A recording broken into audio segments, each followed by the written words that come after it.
জিলাৰ খবৰ সহযোগ কৰিছে ইলাইট একাডেমি হাতছিঙিমাৰী নৱম শ্ৰেণীৰ পাঠদানৰ বাবে নামভৰ্তি আৰম্ভ হৈছে Blue Bird Academy Hatsingimari play school আৰু পঞ্চম শ্ৰেণীলৈ পাঠদানৰ নামভৰ্তি চলি আছে মেডিট্ৰাষ্ট হেল্থ কেয়াৰ চেণ্টাৰ উন্নতমানৰ সোনোগ্ৰাফি ডক্টৰ চেম্বাৰ আৰু লেবৰেটৰীৰ সুবিধা কম খৰচত আৰু global education and techno world computer শিক্ষাৰ এক নিৰ্ভৰযোগ্য প্ৰতিষ্ঠান ফকিৰগঞ্জ থানা এলেকাৰ অধীনস্থ হাতছিয়াত আজি মিৰোজ মিয়া নামৰ লোক এজনৰ ঘৰত অগ্নিকাণ্ডৰ ঘটনা সংঘটিত হৈ এটা ঘৰ সম্পূৰ্ণৰূপে ভস্মীভূত হয় এই অগ্নিকাণ্ডৰ ফলত লোকজনৰ প্ৰায় 4 লক্ষাধিক টকাৰ সম্পত্তি সম্পূৰ্ণৰূপে ভস্মীভূত হোৱাৰ উপৰিও মৰাপাট আৰু সোণৰূপৰ গহনা ভস্মীভূত হৈছে বিদ্যুৎ বিজুতি ঘটি অগ্নিকাণ্ড সংঘটিত হোৱা বুলি জানিব পৰা গৈছে স্থানীয় ৰাইজৰ তৎপৰতাত জুই নিৰ্বাপন কৰা হয় বুধবাৰে দক্ষিণ হালমাৰা মানকাছাৰ জিলাৰ শতাধিক মাছ পালকক কাৰ্গিল ফিছ ফিড কোম্পানীৰ পৰা প্ৰশিক্ষণ প্ৰদান কৰা হয় হাতছিঙিমাৰী খাৰুৱাবান্ধাস্থিত এমআৰ এণ্টাৰপ্ৰাইজত জিলাখনৰ বিভিন্ন অঞ্চলৰ পৰা অহা মাছ পালকসকলক এই প্ৰশিক্ষণ প্ৰদান কৰে কাৰ্গিল ফিছ ফিড কোম্পানীৰ উত্তৰ পূৰ্বাঞ্চল আৰু উত্তৰ বংগৰ দায়িত্বত থকা প্ৰবন্ধক সুদীপ্ত চন্দ্ৰই এই কাৰ্যসূচীত কোম্পানীৰ এছএম প্ৰবল ঝামা মুখ্য অতিথি হিচাপে উপস্থিত থকাৰ লগতে এমআৰ এণ্টাৰপ্ৰাইজৰ স্বত্বাধিকাৰী মুস্তাফিজুৰ ৰহমান নামনি অসমৰ দায়িত্বত থকা ৰাছিদুল ইছলাম আৰু ছাফিকুল ইছলাম উপস্থিত থাকে পুখুৰী এটাত মাছ পালনৰ ক্ষেত্ৰত কিদৰে কাৰ্গিল কোম্পানীৰ মাছৰ খাদ্য ব্যৱহাৰ কৰিব লাগে আৰু মাছ পালনৰ বৈজ্ঞানিক পদ্ধতি সম্পৰ্কে মাছ পালনসকলক প্ৰশিক্ষণ প্ৰদান কৰা হয় ইয়াৰ পাছত এমআৰ এণ্টাৰপ্ৰাইজ আনুষ্ঠানিকভাৱে মুকলি কৰা হয় জিলাখনত পূৰ্বৰে পৰা কাৰ্গিল কোম্পানীৰ মাছৰ খাদ্য বিক্ৰী হৈ আহিছে যদিও কোম্পানীৰ নিজাববীয়া ডিলাৰটো বুধবাৰে আনুষ্ঠানিকভাৱে মুকলি কৰা হয় এতিয়াৰে পৰা মাছ পালনসকলে খাৰুৱাবান্ধাস্থিত এমআৰ এণ্টাৰপ্ৰাইজত কাৰ্গিল কোম্পানীৰ মাছৰ খাদ্য সহজে ক্ৰয় কৰিব পাৰিব এখানে একটা নতুন দোকান বোধহয় উদ্বোধন হলো বিজনেস তো আগে থেকেই চলছিল বাট সবটাকে ভালো করে ডেকোরেট করে বড় করে উদ্বোধন করা হলো এমআর এন্টারপ্রাইজ নামে যেনার দায়িত্বে মেনলি রয়েছেন আমাদের এখানকার মুস্তাফিজুর ভাই এটা লোয়ার আসামের একটা ডিস্ট্রিক্ট যেটা হাটসিঙিমারি এই ডিস্ট্রিক্টে আমরা মৎস্য পালনের মেনলি মানুষদের মাছ চাষ কীভাবে করা যাবে তার কি প্রতিকূলতা রয়েছে এবং সেগুলো আগামী দিনে ভালো করে যাতে মাছ চাষটা আরও করা যায় এবং মাছের উৎপাদন থেকে মানুষ আরও বেশি ইনকাম করতে পারে সেই সম্বন্ধে একটা প্রশিক্ষণ শিবির আমরা করতে চাইছিলাম দেখুন মাছ চাষ তো বহু পুরনো পদ্ধতি আমরা যদি বহু পুরনো প্রাচীনকাল থেকে মৎস্য চাষের সঙ্গে সব মানুষেরা যুক্ত আছে কিন্তু আমরা যেখান থেকে আসছি বিজ্ঞানসম্মতভাবে যে মাছ চাষ কীভাবে করা যায় কীভাবে অর্থনৈতিকভাবে মাছ চাষ করে অর্থনৈতিকভাবে লাভবান করা যায়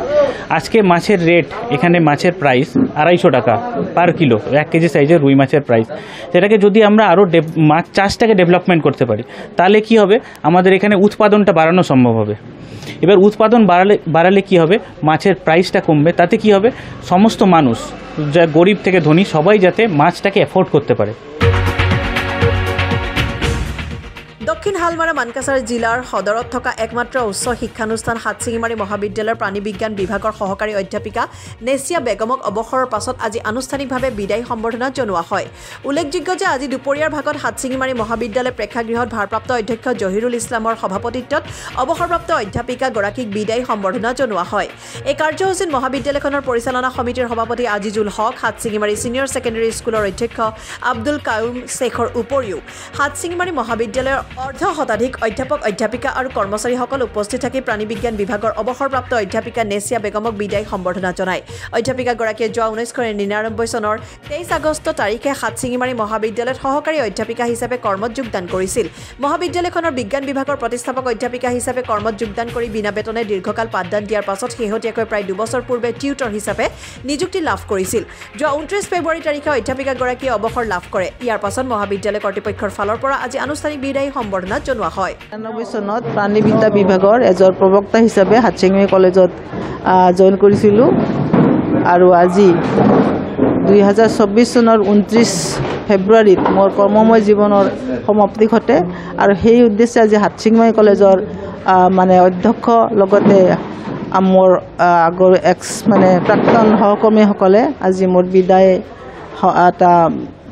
বিদায়ী সভা পাতি মোক বিদায়ী সম্বৰ্ধনা জনায়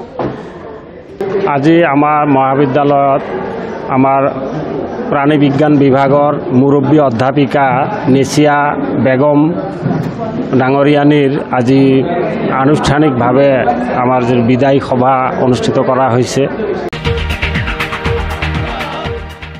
হাটশিঙিমাৰীত আজি দক্ষিণ শালমাৰা মানকাছাৰ জিলা কংগ্ৰেছ কমিটিয়ে এক প্ৰতিবাদী কাৰ্যসূচী ৰূপায়ণ কৰি বিজেপি চৰকাৰ আৰু ভাৰতীয় ষ্টেট বেংকক সমালোচনা কৰে। ইলেক্ট্ৰল বণ্ডৰ জৰিয়তে বিজেপি দলে লাভ কৰা চান্দাৰ হিচাপ নিদিয়াৰ বিৰুদ্ধে কংগ্ৰেছীসকলে প্ৰতিবাদী কাৰ্যসূচী ৰূপায়ণ কৰে। কংগ্ৰেছৰ প্ৰতিবাদকাৰীসকলে বিভিন্ন শ্লোগানেৰে মোদী চৰকাৰক সমালোচনা কৰে। ভাৰতীয় ষ্টেট বেংকৰ পৰা নিৰ্বাচনৰ পূৰ্বে বিজেপি দলে লাভ কৰা চান্দাৰ হিচাপ দিব লাগে বুলি জিলা কংগ্ৰেছৰ পৰা দাবী জনোৱা হয়। 2018 চনৰ পৰা বিজেপি চৰকাৰ অহাৰ পিছত এটা অত্যন্ত অসাংবিধানিক প্ৰথাৰে তেওঁলোকে চান্দা তোলাৰ এটা সিদ্ধান্ত লৈছে, যিটো হৈছে ইলেক্ট্ৰল বণ্ড। এই ইলেক্ট্ৰল বণ্ডৰ জৰিয়তে তেওঁলোকে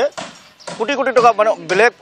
অকলেই বিজেপি পাৰ্টীয়ে 90% চান্দা সংগ্ৰহ কৰিছে। আৰু এইটো যে অসাংবিধানিক, যোৱা 15 ফেব্ৰুৱাৰীত বিজেপি চৰকাৰে ভাৰতৰ সুপ্ৰিম কোৰ্টে এইটো মহামান্য আদালতে এইটো অসাংবিধানিক বুলি দিছে। আৰু ভাৰতীয় ষ্টেট বেংকক 6 তাৰিখৰ ভিতৰত 6 মাৰ্চৰ ভিতৰত এইটো election commissioner of India, chief election commissioner of ইণ্ডিয়াক জমা দিব দিছে। আৰু 6 তাৰিখৰ পিছত 13 তাৰিখৰ ভিতৰত ইলেকশ্যন কমিশনাৰে এইটো গোটেই ভাৰতৰ মানুহে জনাকৈ মানে ৱেবছাইটত ৰাজহুৱা কৰিব সিদ্ধান্ত দিছে। কিন্তু ইমান দিনে মানে ষ্টেট বেংকে পুলকা মাৰি থাকি যোৱাকালি তেওঁলোকে মানে আবেদন জনাইছে যে আমি এইখিনি সময়ত এইটো দিব নোৱাৰোঁ, মানে আমাৰ 30 জুনলৈকে টাইম লাগে। আপোনালোকে জানে যে আমাৰ যিহেতু নিৰ্বাচন আহি আছে, এই নিৰ্বাচনৰ আগতে যাতে সেইটো নিদিয়ে, নিৰ্বাচন পাৰ হৈ যোৱাৰ পিছত এইটো যাতে জনগণৰ পৰা গোপনে ৰখাৰ কাৰণে এইটো বিজেপিয়ে ষ্টেট বেংকৰ লগত ষড়যন্ত্ৰ কৰি এইটোৰ পৰা বিৰত আছে। গতিকে আমি দাবী জনাইছোঁ, এইটো যিহেতু আজিকালি আপোনালোকে জানে যে ডিজিটেল যুগ, এই ডিজিটেল যুগত 5 মিনিটত এইটো হিচাপ দিয়ে ষ্টেট বেংকৰ পক্ষে সম্ভৱ, কাৰণ ভাৰতবৰ্ষৰ 1 নম্বৰ বেংক হৈছে ষ্টেট বেংক। কিন্তু তেওঁলোকে মোদী চৰকাৰৰ মানে ধমকিত এইটো দিয়া নাই। এইটো দিব লাগে, ৰাজহুৱা কৰিব লাগে, অনতিবিলম্বে কৰিব লাগে, আৰু ইলেকশ্যনৰ আগতে এইটো যাতে ৰাজহুৱা হয় তাৰ কাৰণে আমি দাবী জনাইছোঁ। আইন বাতিলৰ দাবীত আজি হাটশিঙিমাৰীৰ খোপাটিয়াত সদৌ অসম ছাত্ৰ সন্থাৰ দক্ষিণ শালমাৰা মানকাছাৰ জিলা সমিতিয়ে এক মটৰ চাইকেল ৰেলী উলিয়াই প্ৰতিবাদী কাৰ্যসূচী ৰূপায়ণ কৰে। আছু কৰ্মীসকলে জাতিধ্বংসী কা আইন মানি লোৱা নহ'ব বুলি বিভিন্ন শ্লোগান দি প্ৰতিবাদ সাব্যস্ত কৰে। ৰাজ্যৰ আন জিলাতো আজি সদৌ অসম ছাত্ৰ সন্থাই কা আইন বাতিলৰ দাবীত ৰেলী উলিয়াই প্ৰতিবাদ সাব্যস্ত কৰে। মানকাছাৰ জিলা ছাত্ৰ সন্থাৰ উদ্যোগত গোটাবাৰী আঞ্চলিক ছাত্ৰ সন্থাৰ সহযোগত অসম চৰকাৰে যিটো কা আমাৰ অসমত অসমীয়া মানুহৰ বিৰুদ্ধে জাপি দিব বিচাৰিছে আৰু অসমত কা বলবৎ কৰিব বিচাৰিছে, এয়া আমি অসম চৰকাৰক ধিক্কাৰ জনাইছোঁ। কিয়নো আমি অসমীয়া খিলঞ্জীয়া মানুহে অসমত জীয়াই থাকোঁতে কা আমি কেতিয়াও ইয়াত বলবৎ কৰিব নিদিওঁ, এয়া আমাৰ স্পষ্ট বাৰ্তা। সদৌ অসম ছাত্ৰ সন্থাৰ গাত বিন্দু পৰিমাণ তেজ থকালৈকে আমি কাৰ বিৰুদ্ধে আন্দোলন কৰিয়ে যাম, এয়া আমি স্পষ্টভাৱে অসম চৰকাৰক সকীয়াই দিছোঁ।